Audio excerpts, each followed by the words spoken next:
wants to do, you know.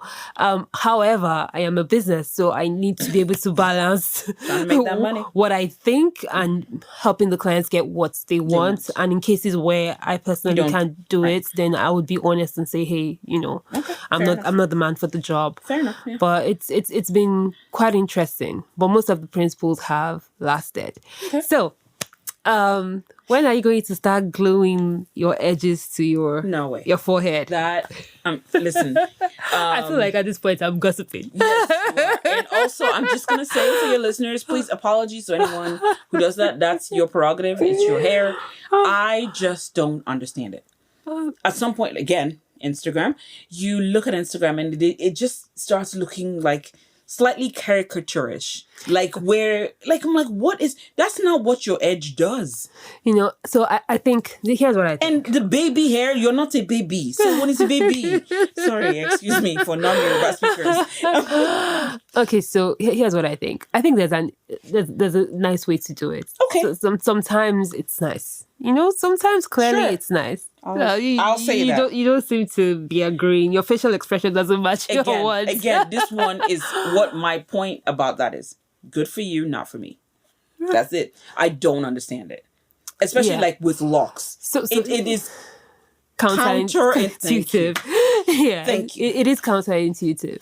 So I actually feel like, you know, brushing your hair backwards is nice. You know, if you wanted to kind of stick it down, it's nice.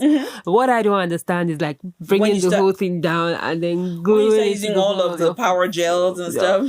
Hey man, you do it. It's a bit and I also think I have a bias to the fact that I know that straight hair has been used to oppress our people.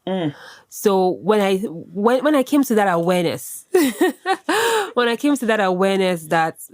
the reason a lot of my ancestors, mothers, grandmothers, permed their hair was because they needed to fit in, was because they wanted to, what it's done. You know, they had to, the beauty standard, if you will. So I'm like, no, you know what? My cocoa will stay there. I'm gonna be there.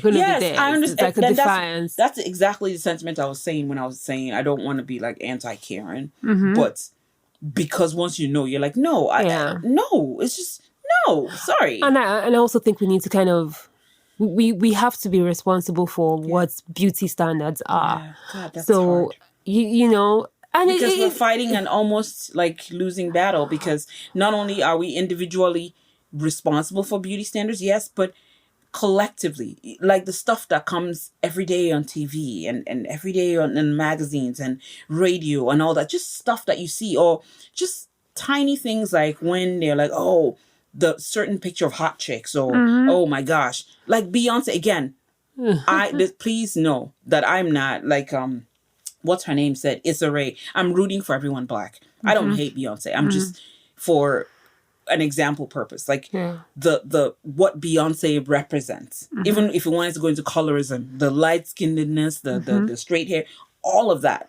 Somehow when you just keep seeing that's the only picture of what pretty is. That's the only picture of what the guys want or whatever. Even when you even go to even body types, where now the thing is you have to be skinny thick. Which means you have to be skinny but have this proportion of waist, but you know, all of that. It's like you might not know that it's going in. You know what this whole thing reminds me of? The Hunger Games. Oh dear. Remember the Please, I want to know how.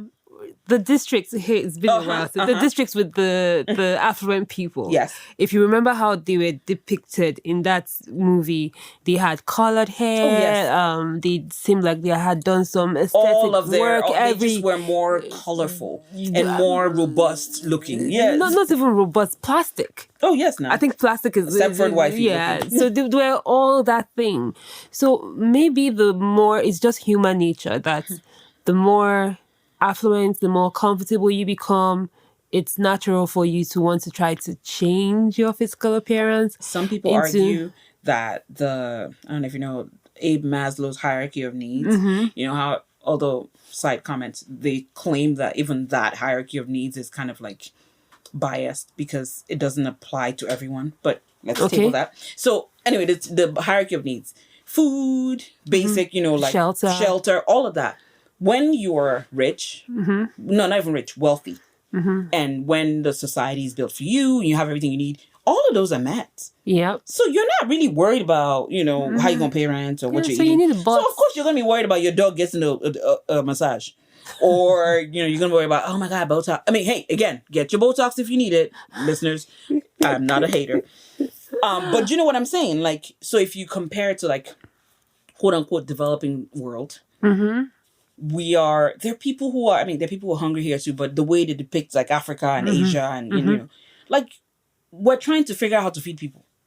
But that's what we're doing right now. This trend is interesting, and I'm happy that you kind of put it the way you put it, because you go from saying that when you do not have problems, then you start to look for other things that you want to change about yourself and you do. Yeah.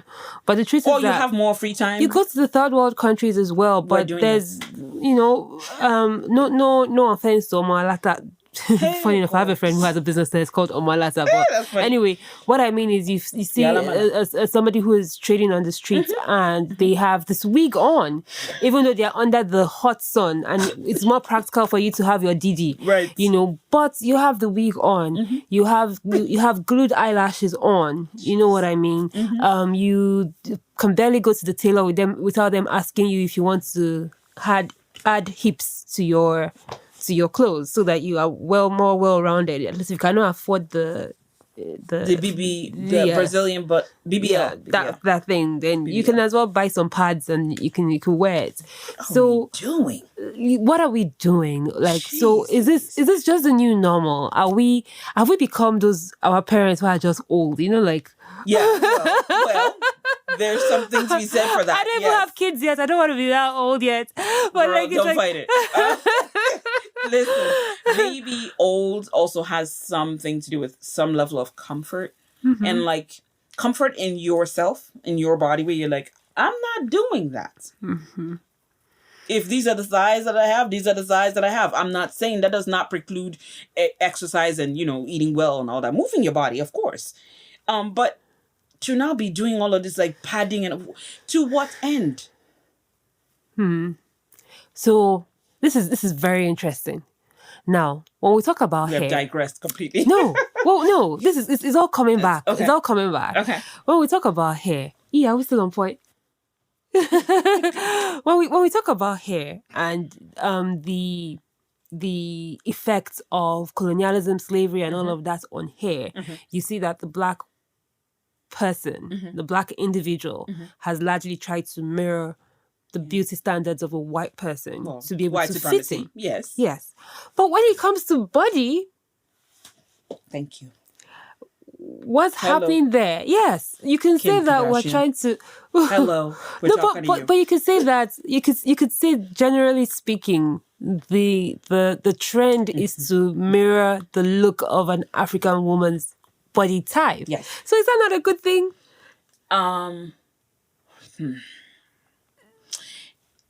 The people who have knowledge about this, who have the letters behind the name, will say that while on its face, it sounds great. It looks flattering. It's just like people who are tanning, right? That's a good thing-ish because you're trying to, mimic dark skin.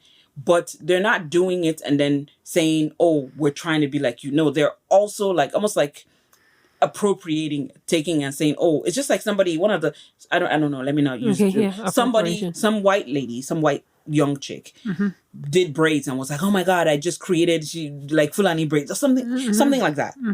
Nah, B, you did not just create it. Do you see what I'm saying? There's no credits given. And also, if you want to take it deeper, if it's a society that is built on white supremacy, which means, I'm not saying people are racist, which means that the system is built for a certain like people, right? Which is white people. Even if they're copying Black people, we still don't have power. We still don't have resources. So you're copying me to I'm still suffering. You're still going to cross the road when you see me. I'm still getting killed by cops disproportionately. So on its face, it's I don't know. It's lovely. Thank you for copying me. What did they say about, is it mimicry is It's like flattering, but it's nothing. That's all that it is, flattering. Because we're still, as you said, Yalata on the side of the street is still wearing straight hair with eyelashes, about to glue shut her eyes, but she's doing it because that's what we do. That's what we do. Okay, that's what we do. I don't know, man. That sounds so dismal. It sounds so sad. Yeah. When we end on that note, that like, what do we like? Is there hope?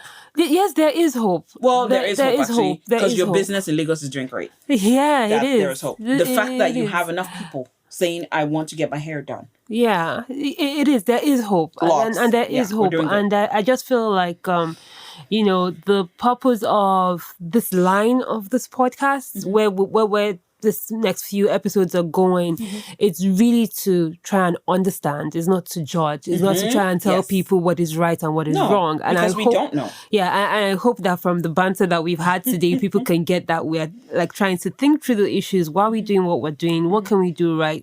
To the man who beat up his son for locking his hair, like why? What exactly? To all the people who are commenting on this thing on Instagram, what exactly are you guys really saying? Is it let us park the fact that he's living in his father's house for 1 minute. All of us live in our father's houses until we're well into our 20s in Nigeria. That has nothing to do with anything. He's not supposed to be anywhere else but his father's house at that point, assuming he's a young adult.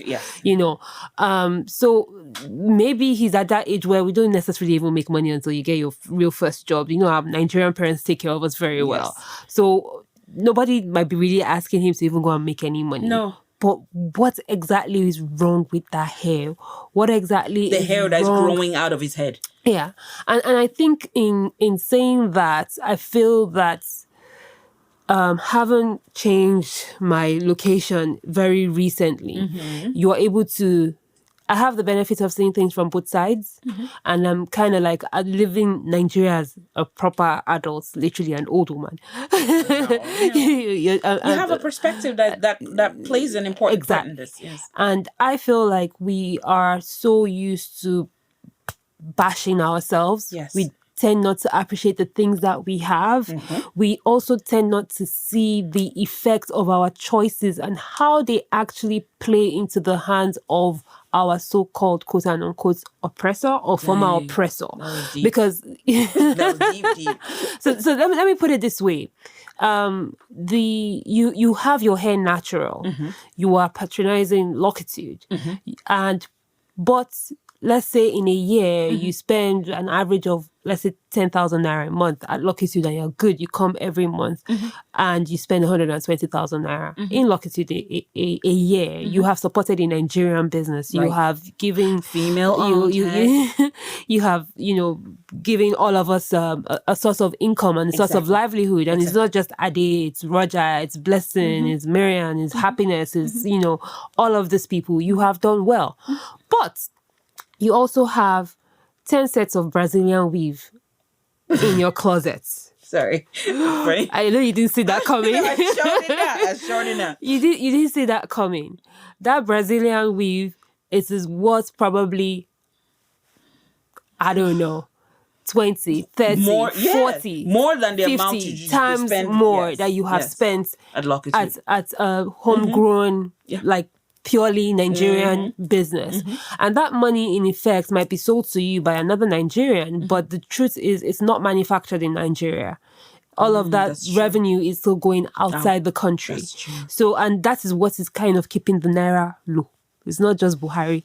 You know what I mean? Because you are not manufacturing anything. We're not doing anything. So it's like we are contributing unknowingly to our downfall and to our failures in some of the decisions that we make. Now, this is not making excuse for our leaders or all the things that are wrong with Nigeria and all of those things. However, I'm just saying, if we take a step back, look at the issues properly and think on it a little bit more, you might be able to make one or two choices that are actually favoring you, and then we're not just complaining. And if there's anything I've learned about America, is that it is as difficult as Nigeria. You just don't hear the complaints as much as we complain about ourselves in Nigeria. Exactly. So I think that's a great idea, what you said. But man, that's a tough ask, man. That's a tough ask. Of like, think about my aunt that is like 60 something. It's a tough ask that she should not only, maybe she might think about having her hair natural, but she always have that wig to wear. Because how can she just walk out with the hair like that? But the truth is, and when I say we need to start producing, so that's where the whole thing is just messed up in my head, because I'm not necessarily even saying that you shouldn't wear the wigs. But if we're producing the wigs, it will be better. And then people will tell you that they're producing the wigs, but it's not technically true, because you're getting the hair from someone else. Yeah. So you're not really, it's not like you're using Nigerian hair. But then that now ties into the fact that rubber. We have made the fact that Peruvian hair or whatever, I don't know, is the most superior, exactly. is the more... So we have to first challenge that. Who's going to say, okay, no, I guess somebody on Instagram has the false. Go on Instagram and start saying that, oh, Nigerian hair is the best. Do you know what I'm saying? Like, because it's and there's also the layer that guys like it. You know, there's also that layer. Let's not forget that you kind of have to be competitive. And to be honest, I have fallen for that kind of pressure before. Yes. You're only human. I mean, yeah. So I did, when I did work corporate at an e-commerce company, this was like 2012, 2015, around that time. Tech money just entered Nigeria. All of us started earning well. So people were able to take care of ourselves, you know, earning a decent salary, and you could do stuff. And almost every girl at the office had this long flowy hair. At that time, I already had my locks. So I was the odd one out. And how long was it? I was probably like 4 years in. Okay, so I had length. Okay, but this was maintenance was hard. It wasn't just hard, but like my stylist at the time wasn't creative because they didn't know what to do with the hair. So you weren't getting pompadours? So no, no. So that was what kind of morphed into what Locs became, and it was literally trying to meet up with the pressures of, and then I was also dating somebody that works in the same office. So when you all come to work together and you can see the other girls on point, literally on point, it looks nice. Truth be told. And you're like, somebody's going to steal my boyfriend. So let's not yapping here because he encouraged me to keep my hair. I was ready to cut it. I was ready to cut it to you know, be like everyone else. But he was one that was like, oh, your hair is nice. Your hair is nice. I was like, you actually like this hair. You never said that before. So, but like I said, I could have easily fallen for that pressure. So it's not like I'm so woke that I decided that my hair is my hair. And I'm not you weren't sticking it to the man. Come on.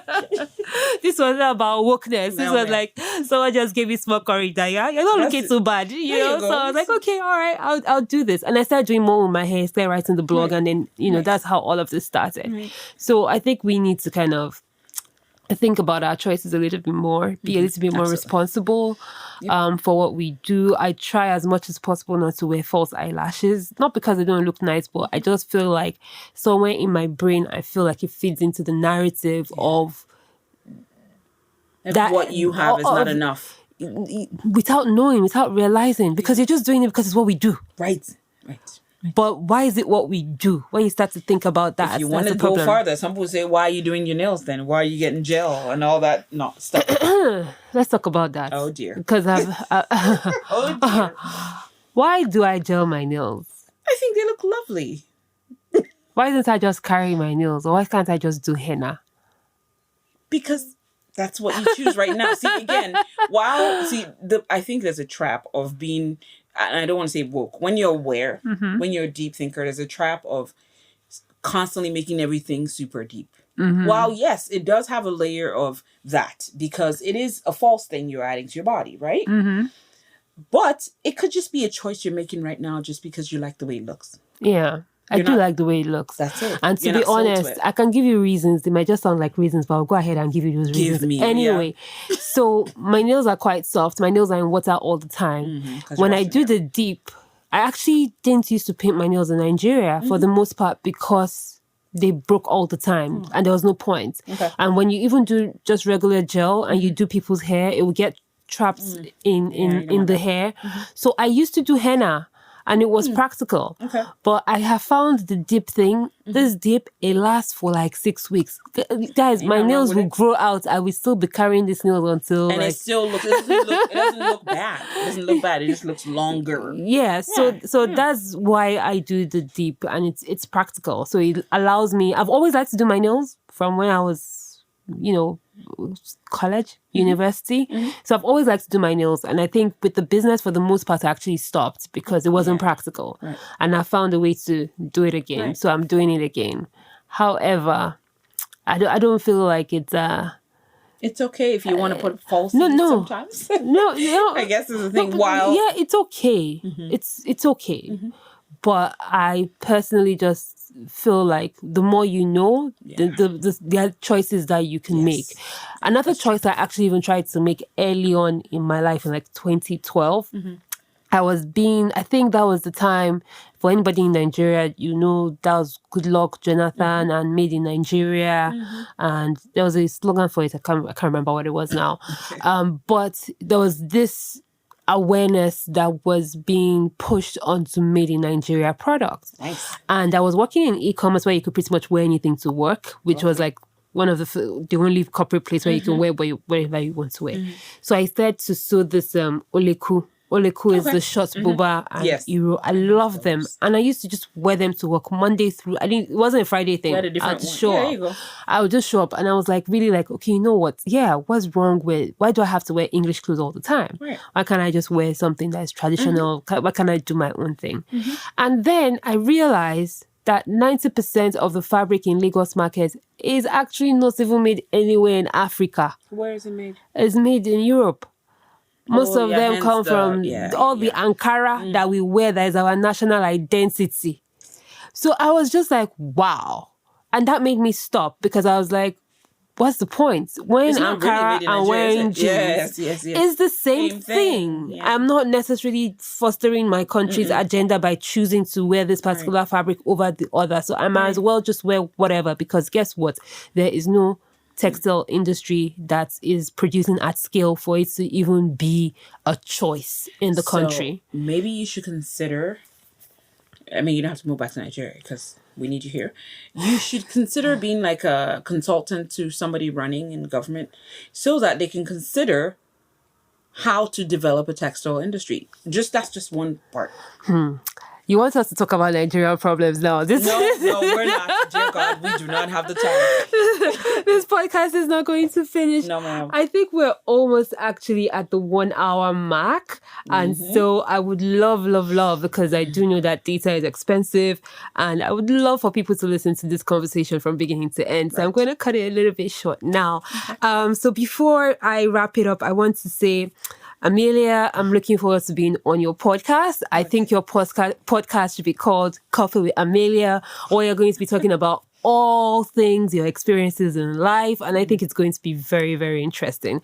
I have also enjoyed having you on today. Thank you. I'm also telling the world that I'm asking Amelia to please come and ad-lib on future episodes that we're going to have. So there's this whole plan to have episodes where we kind of pick historical people from like 1800s up to like 2022 of people who have locks and what they've done, and to hope to be able to portray or have representation so that man on the internet can stop beating her son, so that if we're able to so if I'm able to say like the history of Jay-Z, which is not necessarily the best history because it has drugs, everything. That's fine. However, just imagine Obama with locks that became imagine Obama with locks that became the American president, the first Black American president, in the world with locks. And I don't know why you're going that kind so of far. history. Why don't you say Nigerian president first? We're getting there. That might even be more far-fetched than an American president with locks. We'll see. I think we might need an American one first because we always mirror. We want to follow.